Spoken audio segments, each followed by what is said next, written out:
We will address the mismatch of current supply versus actual local demand across the real estate space. Over the next 2 days, we are expecting over 350 delegates from over 200 companies, and we have 80 leading speakers and over 20 exhibitors. We would like to say special thanks to our platinum sponsor, Broad Property Group. All right, so what's new? Now, last year, the focus was on changing the narrative, and most of the investors that I spoke to this time last year were cautious about the West African markets, purely because we were just coming out of an economic recession. At the time, sentiments for West Africa were largely negative, given the currency uncertainties and the falling oil price. We're now in a period of recovery, and in the second quarter of this year, we started to see that recovery filtering through into the real estate sector. But it's not all positive. We're still sitting and living in a country that relies solely on oil, and we struggle to create and implement the right policies that will allow for diversification of the economy. In spite of that, as the market picks up, we must prepare for what lies ahead. So there's a need for us to have a conversation around the best ways to move towards a more structured, organized, and formalized real estate sector, and we aim to enable better market access for real estate developers. Transparency is a key word, and it's a key challenge that comes with doing business, not just in real estate, but across a range of sectors here in Nigeria. So let's strive for industry collaborations with the goal of driving market transparency. And let's talk about the best ways to mobilize domestic capital, and let's highlight innovative new funding methods. We've seen a rise in the demand for affordable housing and for co-working spaces, thanks to the growing number of tech startups and entrepreneurs in the country. So let's talk around unlocking the bottom line. And let's talk about the future, how digital innovation is disrupting the real estate sector with key words like blockchain technology and PropTech. Okay, now onto the format and features of this summit. This year we have an extended exhibition area, as you saw coming in, featuring more exhibitors than ever before. We also have additional discussion rooms this year, and we've also created private meeting rooms for your networking sessions. And seated here today, we have some of the foremost professionals working in property investment, and we are privileged to host you. But allow me to take a moment to thank our sponsors. We are passionate about real estate and investment and the positive impact that it can have on the lives of the people of Africa, and so are our sponsors and partners. So we thank you for enabling us to enhance the West Africa Property Investment Summit for the benefit of the real estate industry and country. We say thank you to our platinum sponsor, Broad Property Group. Dinner will be sponsored by Zama, our lunch sponsor, Urban Shelter, silver sponsors, OPIC and NMRC, Development Innovation Forum sponsor, that's a forum that's coming up after lunch, is by IFC Edge. Industry sponsors, Rendever, Profica, Cushman and Wakefield Accelerate, Landmark Africa Group, Estate Links, Sterling Bank and Alpha Mead Group. Advertising sponsors, Gold Key, Research Partner, Estate Intel. The industry partners, North Court Detail Solicitors, AUHF, Neve, Ricks, Instant Property, iShack, our lead publication partner, Highbrow Living and Castles Lifestyle, and our PR partner, McEarnest. I'd like to very quickly run through a few general housekeeping pointers before we start. From now till lunch, all the sessions will take place in this room. After lunch, we will split into 2 rooms. This will continue to be room number 1, where we'll be having a conversation on affordable housing. And room number 2 is the grand ballroom that's opposite this hall, which is where we had the summit last year, if you remember. And there we'll be talking about co-working spaces. We'll be starting off by talking about co-working spaces. The agenda for the day is at the back of your lanyard and in the workbook that you all have with you. We also, as I said, have an exhibition hall just here, where tea and coffee and lunch will be served. And we have a speaker room just before you walk into the grand ballrooms. That's room number 2, so opposite, where our speakers will have an opportunity to prepare beforehand. And at 10:15, there will be a press conference held in the meeting room near the discussion room 2. So all those involved, please head that way at 10:15. There'll be someone waiting out there for you, or you could ask me and I'll guide you as well. All right, ladies and gentlemen, can I see your phones, please? Can everyone bring out their phone? Okay, now can you kindly put your phones on silent, or you can put them off? While you're still holding on to them, you might as well key in these dates if you just scroll to the calendar app on the phone. And just key in these dates very, very quickly. Next year's WAPI will be on the 27th and 28th of November. So tap that in quickly. The API Summit and Awards next year will be on the 2nd and 3rd of October. Am I talking too fast?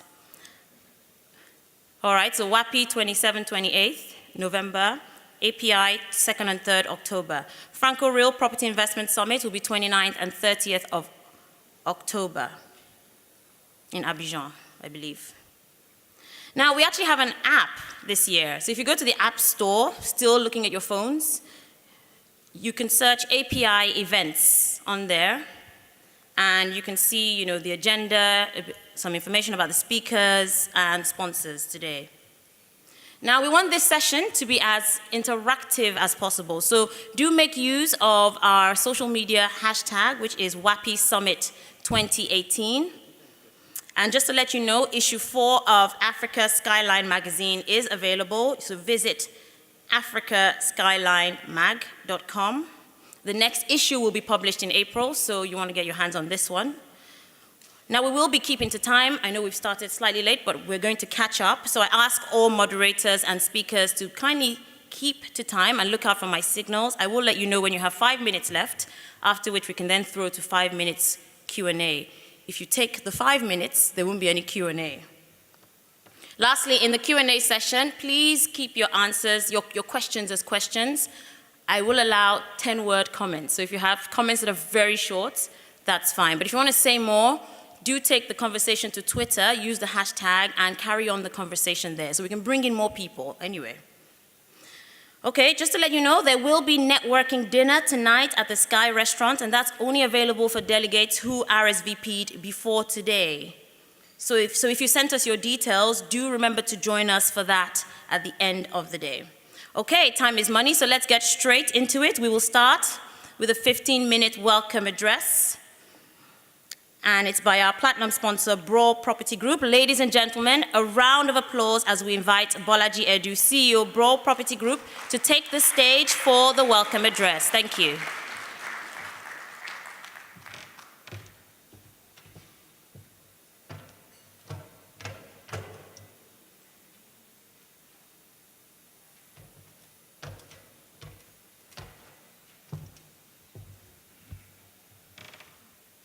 Okay, thank you, Didi.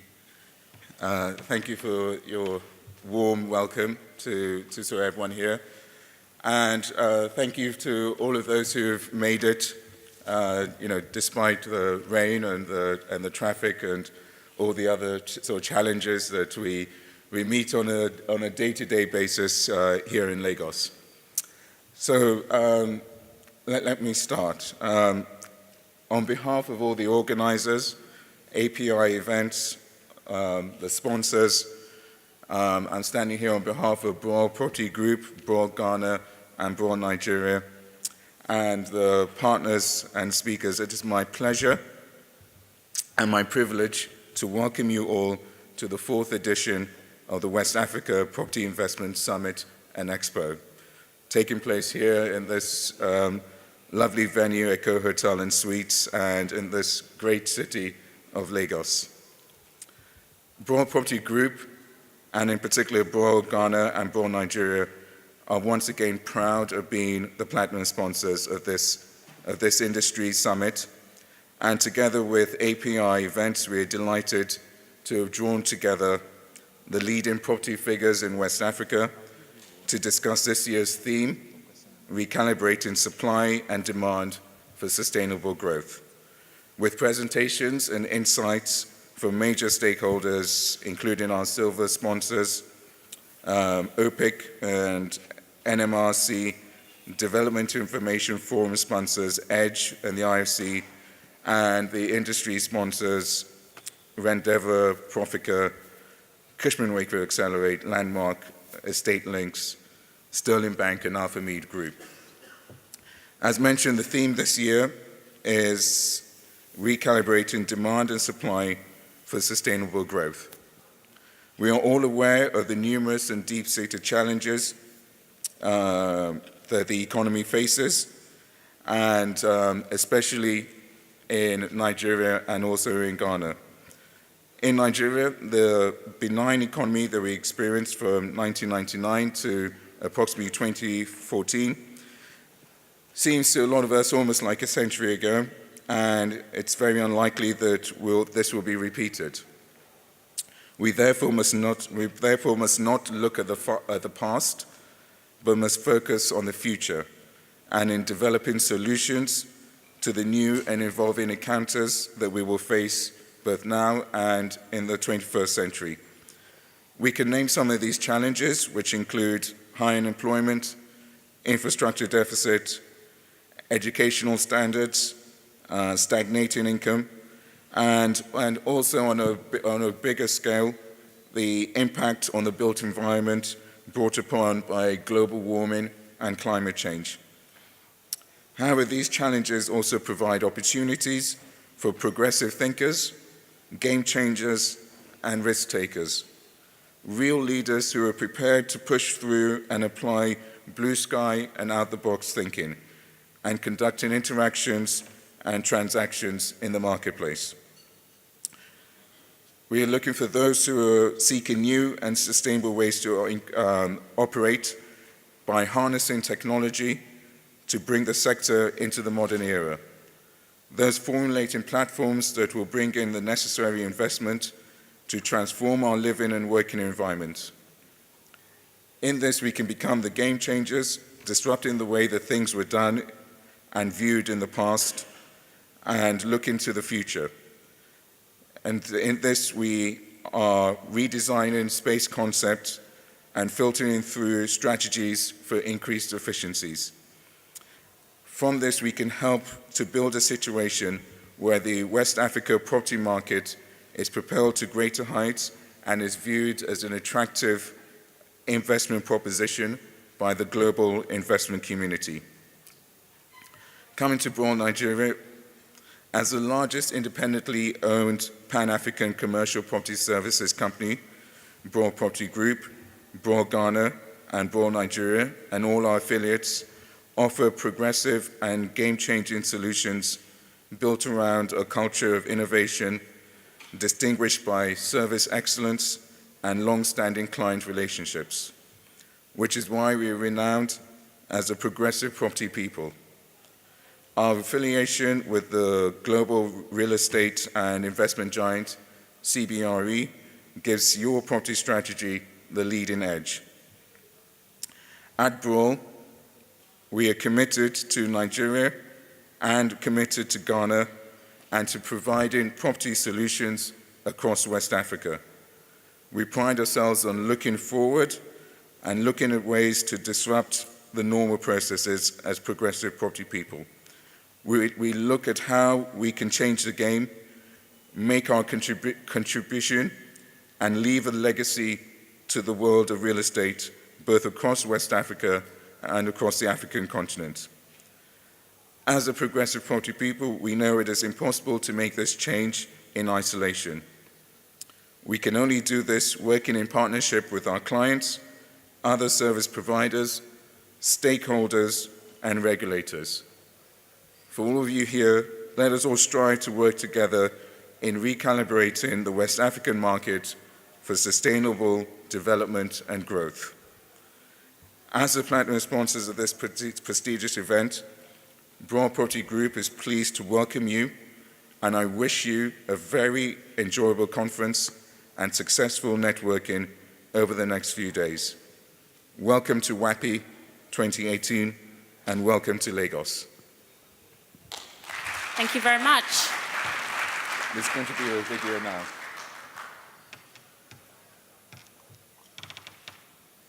We have celebrated almost 5 decades of growth through mutually beneficial relationships serving both the investor and occupier markets.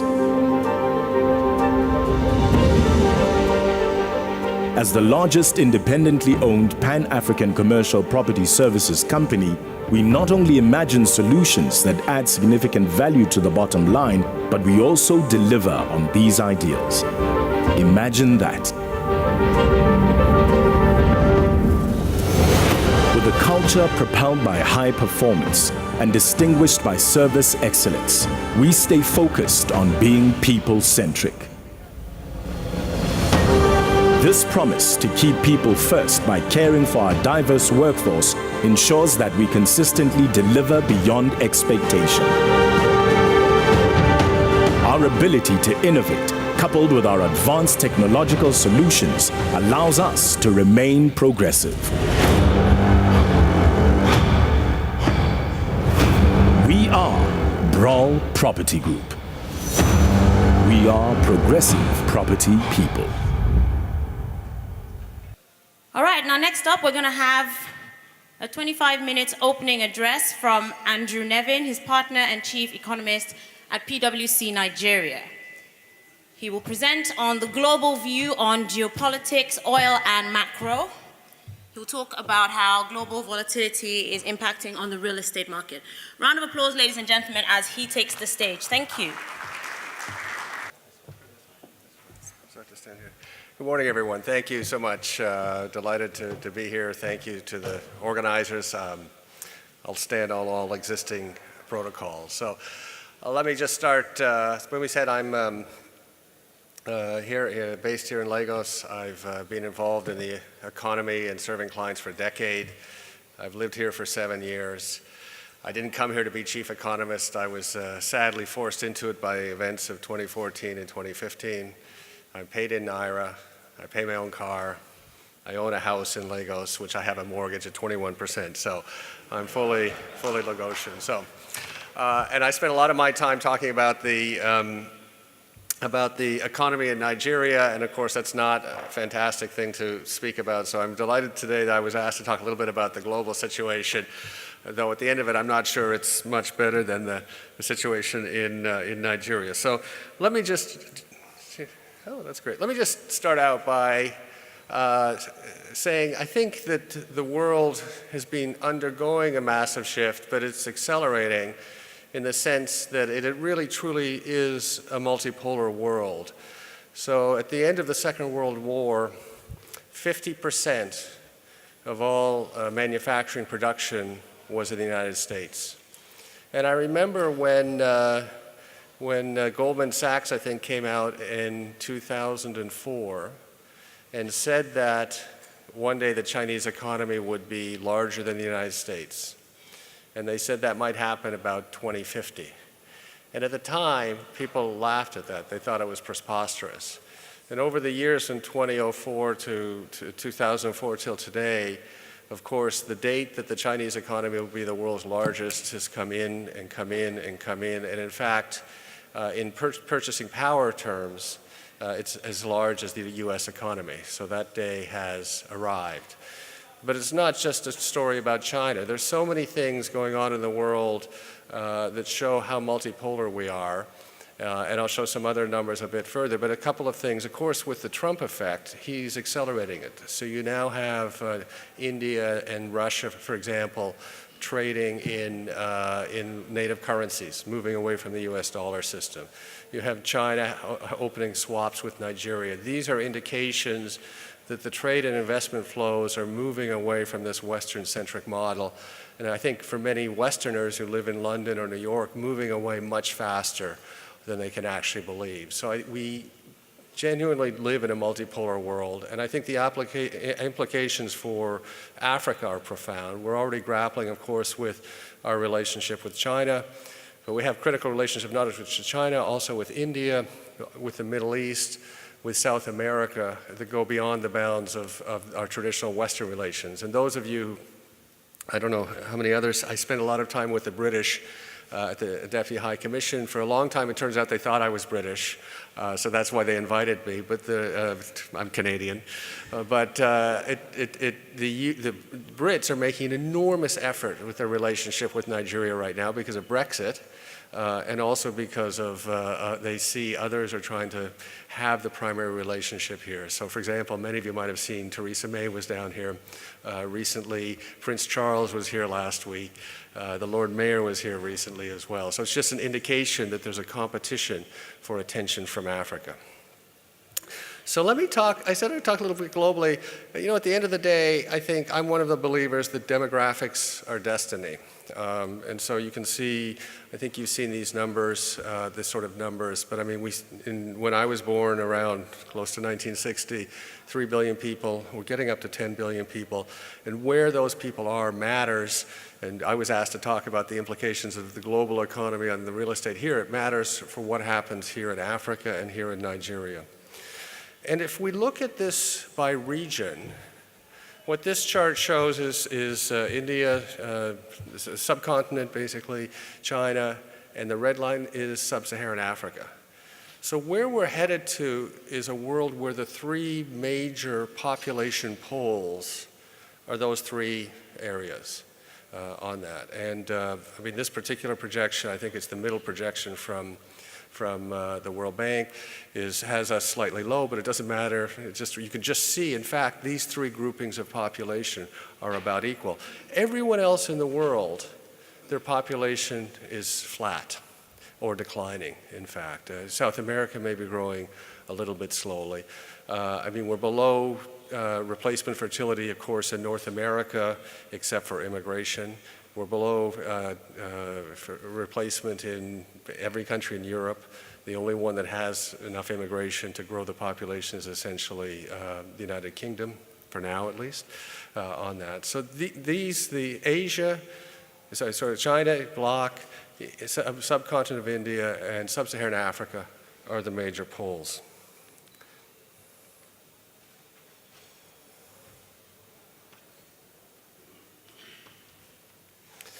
And then the other part of it, though, is not just where the population is, but where the income is on this. And I think this chart has real implications for everyone in this room and everyone who's trying to drive real estate in sub-Saharan Africa. So the different lines represent the total population, a high income, upper middle income, lower middle income, and low income.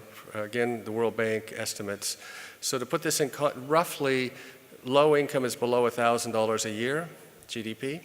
Lower middle income is 1,000 to 4,000. Upper middle income is 4,000 to 12,000.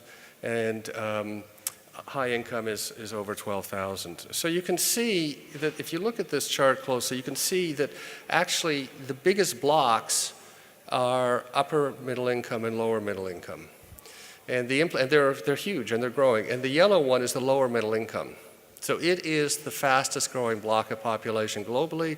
It's the fastest growing block of population in Africa. It's the fastest growing block of population if we ever get the economy in Nigeria going. So these are people in the GDP per capita, as I said, of 1,000 to 4,000. So it has a lot of implications for what the real estate market does. So I lived for a decade in China. I went to China the first time in 1983. And so one of the reasons that these mega trends are real for me is I've experienced them. When I went in 1983, there was not a single private car in China. In 2008, when I left China, China had become the largest manufacturer and the largest consumer purchaser of vehicles. So in 25 years, total transformation of the economy. So here you can see the market at the end of the day, and this is true for Africa as well, is lower middle income. But when I lived in China in the late 90s, the real estate industry at the time made a classic mistake that again I've seen here, was they built too many upper-end dwellings. There was a belief there were enough expats, there were enough nouveau riche Chinese to absorb it, which was not true. It was only when they started to build dwellings that matched middle income income patterns that they really thrived. And that's the big market here, is that yellow line. The other thing that's going on in the world that has big implications, I think, for the African economy is working age population. So on the upper line is the rest of the world without sub-Saharan Africa. Basically, the working age population outside of sub-Saharan Africa is flat. The number of children is flat. The only reason that the population outside of sub-Saharan Africa is growing is because longevity is increasing. So we're getting more older people, but we're not getting more working age people, we're not getting more children. All of the growth happens here. And on the right-hand side of this chart, you can see there are lots of countries around the world where population is shrinking. Ukraine being, one of the most extreme examples, Italy. But even in countries that you think are growing fast in population, it's no longer true. So if I asked you, and I won't put anyone on the spot, what is the total fertility rate of Thailand?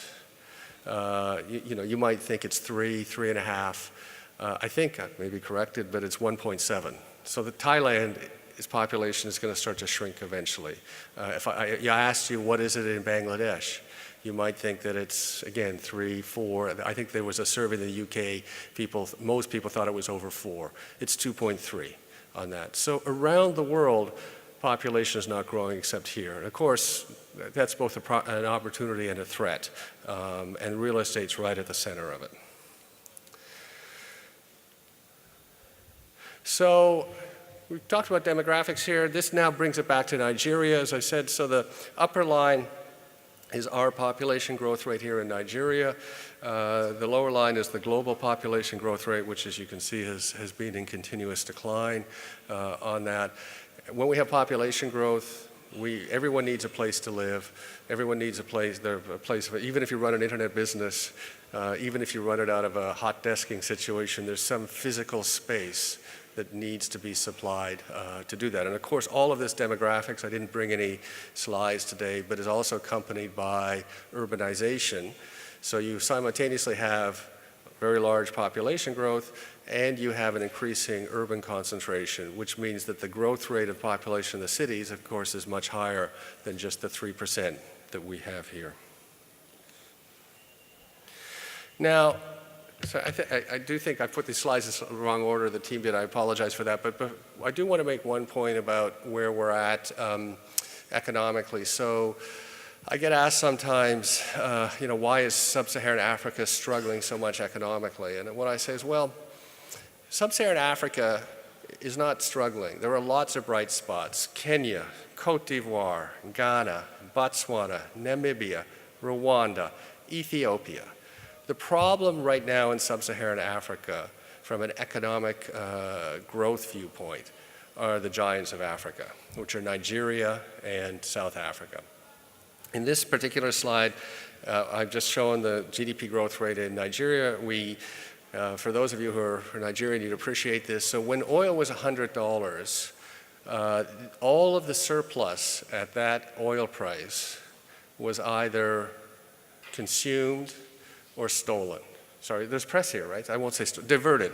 It was either consumed or diverted. So we were the largest market for champagne in those boom years. There was essentially no investment done in the economy. And then it was a great surprise to us when oil dropped as low as $28. What this chart shows is we have been getting poorer for a long time. So we got poorer per capita in 2015. We had an outright recession in 2016 and a growth rate of 3%, so we got poorer per capita by almost 5%. We got poorer in 2017, we're getting poorer in 2018. Our projection, PwC, will get poorer in 2019. The IMF is saying we'll get poorer in 2020, we'll get poorer in 2021, we'll get poorer in 2022. So a question for Nigerians and all Africans is how many years can the giant of Africa get poorer and poorer and poorer before we have some type of social calamity? So, like always, the glass is half full, half empty. Many bright spots around Africa in terms of economic growth and reduction in poverty, but not in Nigeria.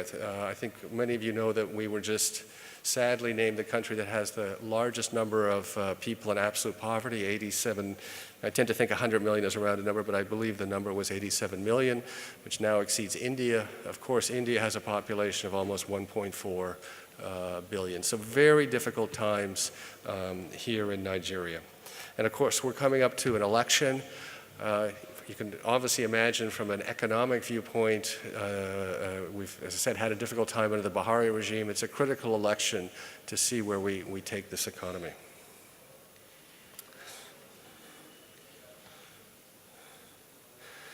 So I said the slides were slightly out of order, sorry. Where should I point?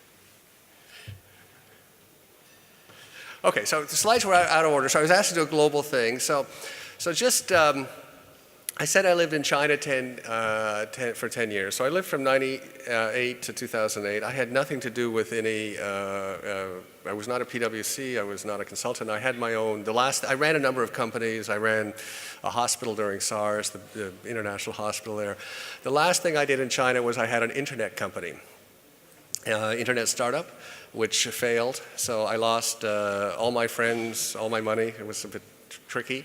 And I moved from Beijing, Hong Kong to London. So I arrived at PwC, and I arrived on September 15th, 2008. Does anyone know what that date is? So that was the day that Lehman's went bankrupt. So I arrived at PwC. I was brand new. I didn't have any clients. And I had a PhD in economics. So it rolled on down to me on how you lead developing our perspective on the financial crisis. Now, I had been away in China doing internet things and running companies. I had no idea that while I was away, financiers and economists were breaking the world. So I arrived back to all of this and was very disappointed in my profession, very disappointed in the banking sector and the financial sector in general. But fundamentally, what caused that crisis was over-indebtedness. So no matter how you measured it, the ratio of debt to GDP had been increasing for some time, and eventually that is lots of people have said, any trend that can't continue forever won't, and it broke. Now, coming out of the crisis, there were extraordinary measures from central banks in terms of monetary conditions, negative interest rate policies. I'm sure maybe not everyone's aware that, I'm not sure if it's true today, but there was certainly several years where in Denmark, the mortgage rate was negative. So you think about that for a minute. So you go to the bank and you borrow in order to buy a house, and then every month you have negative interest rate. If you never paid it back, it would eventually go to zero. Is extraordinary. Now I know in Nigeria I pay 21% on my mortgage. I wish that my mortgage balance reduced on its own every month with no payments. So extraordinarily loose monetary conditions. So what happened? Well, by this chart, we're still essentially in the same situation. This is just some particular countries, but it's widespread. The left-hand side of this is debt to GDP, Japan, Greece, Italy, which is a real issue right now on the world stage. This is just government debt, not any other type of debt on there. So I think one thing, I was asked to talk about global trends, is we need to be thinking about, are we heading for another major financial crisis? Because the imbalances that caused the first, or not the first, there's been many over centuries, but the one that caused the financial crisis in 2008 have fundamentally not been addressed. And at a very deep level, we say we have a commitment to at least some form of capitalism, price discovery, and we believe in that concept. And yet, for 10 years, we've had manipulation of the most important price in the economy, which is the price of money. And of course, the real estate industry depends totally on the price of money. And if it's not, so it's a contradiction for me. If this strategy had worked, of manipulating the price of money for a decade, and we had come out of the situation in good shape, then everything we know about intervening in markets is wrong. But I don't think that's what's going to happen. I think what's going to happen is that by manipulating the price of the world's most important commodity for a decade, we're eventually going to come back to a worse situation than in 2008.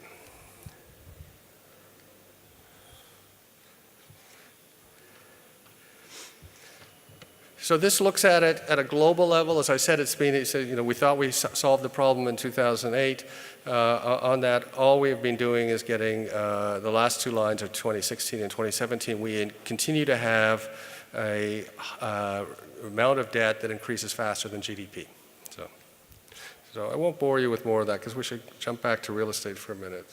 But of course, everyone can have these slides if they're interested. So, and why am I?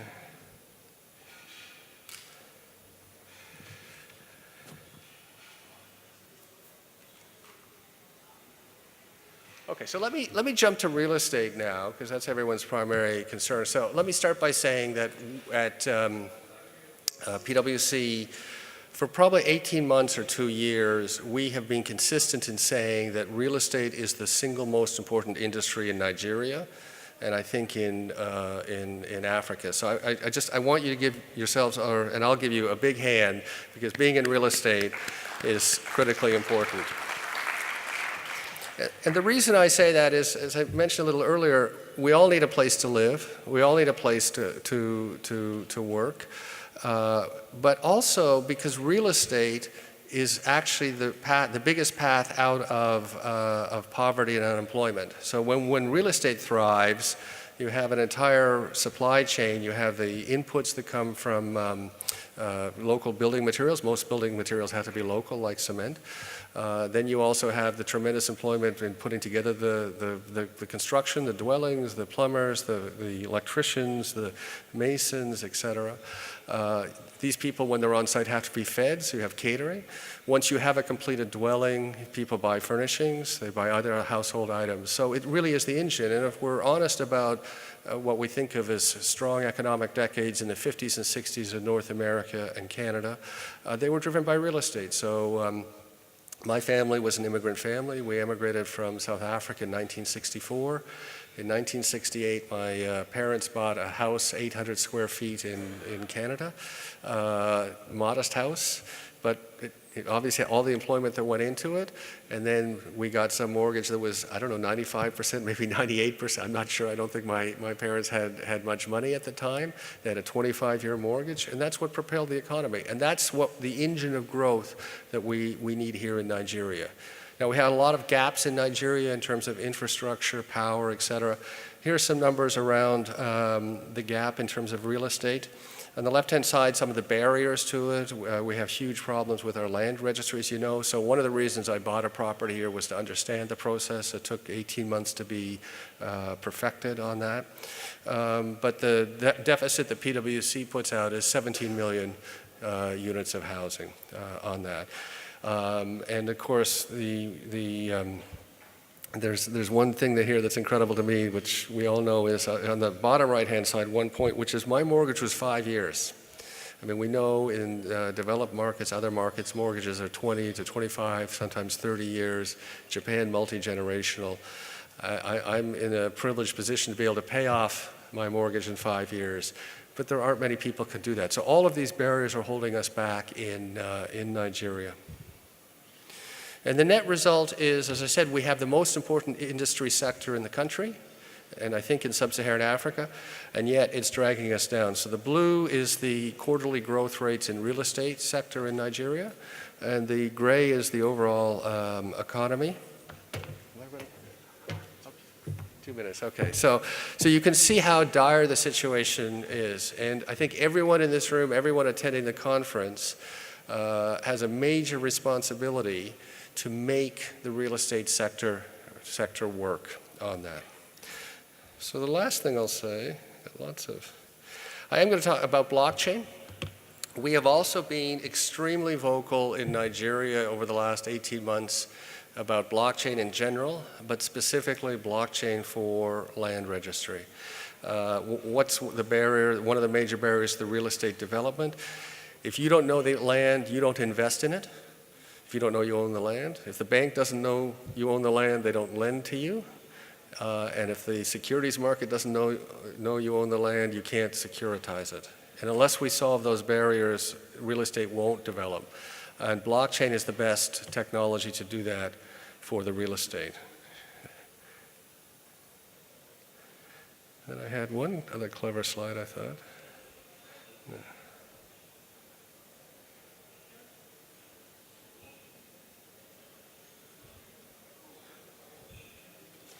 The last comment I'd like to introduce at this conference, I hope the press picks it up, is there's an economic concept called dead capital.